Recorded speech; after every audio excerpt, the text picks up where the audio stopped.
tall, with tan skin and dark hair falling into his eyes. "We need a good team if we're going to beat Silver City." Watch came up and sniffed at Rico's knee, making him jump.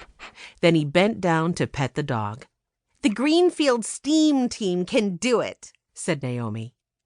Violet was often shy with strangers, but Naomi was wearing a purple shirt, and purple was Violet's favorite color. She immediately liked the older girl, so she said, "That's a good team name. I'm glad you included art along with science, technology, engineering, and math. I like STEAM better than STEM." "Oh, I get it now," said Benny. "STEAM comes from the first letters of those other words." "That's right, Benny," Jessie said proudly. Then she turned to Naomi. "Violet is an artist." "Well, that's great," Naomi said. "Art is an important part of science and engineering. Maybe you'll join the robotics club in a couple of years." Grandfather entered the room. Henry introduced him to Naomi and Rico. "Thank you for offering to drive us," said Rico. Grandfather nodded. "I have business near Port Elizabeth. We'll stay at the hotel together. I can drop you off and then take care of my work. It will be fun for Violet and Benny to see all the robots, too. Shall we go?" Everyone double-checked that they had their luggage. Benny held up a bulging tote bag. "I'm bringing lots of snacks. Watching robots makes me hungry." Henry laughed. "Everything makes you hungry, Benny." "Snacks are a good idea," said Naomi. "The conference has a lot to see. It can be tiring." "I thought it was a contest, not a that other thing," Benny said. "Conference," said Jessie. "The contest is part of the conference. There are also displays and talks. Businesses will have booths to show off their new robots." Grandfather said, "A conference is a big meeting with many people. They expect about 1,000 people each day at this robot roundup. Now get yourself and your snacks into the car." He patted Benny on the back. Once they were on the road, Violet turned to Rico. "You said you want to beat the Silver City team. What about the other teams?" "Sure," said Rico, "but the Greenfield Steam Team and the Silver City Gearheads are rivals."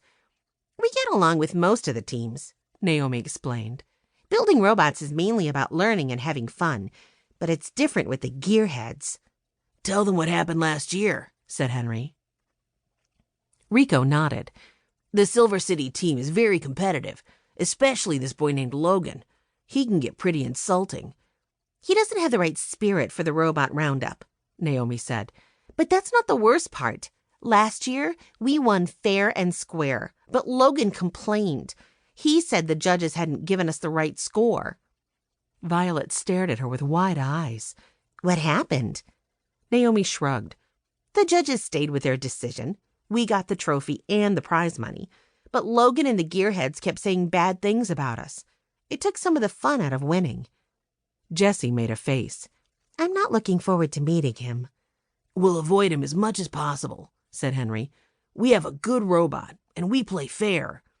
"You have a great dogbot," said Benny, reaching over to pet the plastic robot. The others chuckled.